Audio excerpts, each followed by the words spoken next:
Honorable Ministers, Chairperson of the African Union Commission, Director General of the World Health Organization, Director General of the African CDC, and distinguished guests.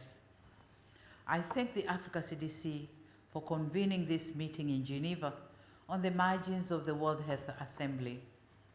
This gathering of African Ministers of Health is an important platform for shaping the rules, mobilizing financing, ensuring accountability, and solidifying institutions that determine health outcomes for our people. Together, we must shift from fragmented efforts to coordinated action, from declarations to real results, and from dependency to genuine and strategic partnerships.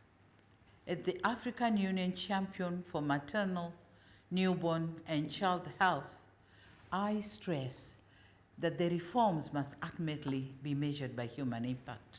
Our success is when every mother in labor can benefit from skilled care on time, every distressed newborn can receive oxygen, warmth, and competent care, and every child in a remote village can access vaccines, nutrition, and primary health services.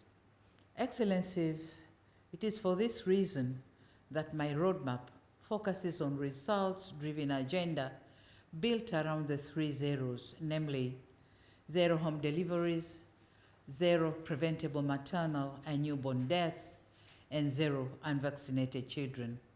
We need strong political will, good governance, and sustained partnerships to invest in and strengthen health systems in order to achieve these concrete goals.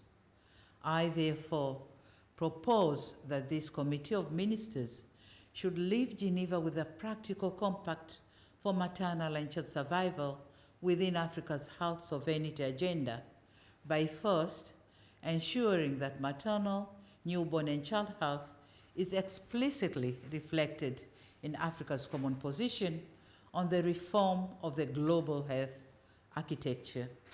Second, encouraging each member state to accelerate the implementation of costed national plans for maternal, newborn, and child health aligned with the 3 zeros.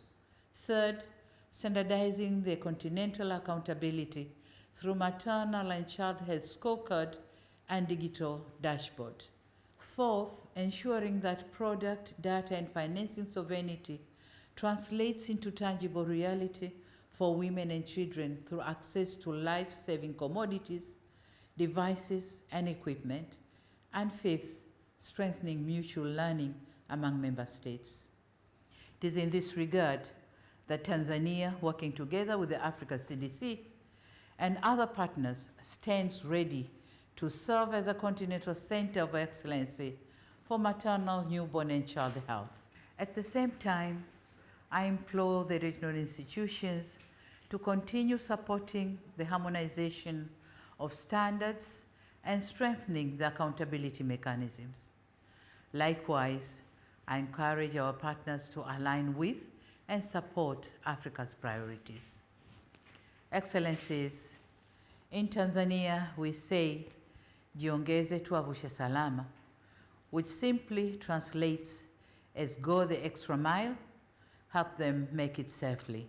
Let us go the extra mile for African mothers, newborns, and children, and for a continent whose health systems are sovereign, resilient, and worthy of the dignity of our people.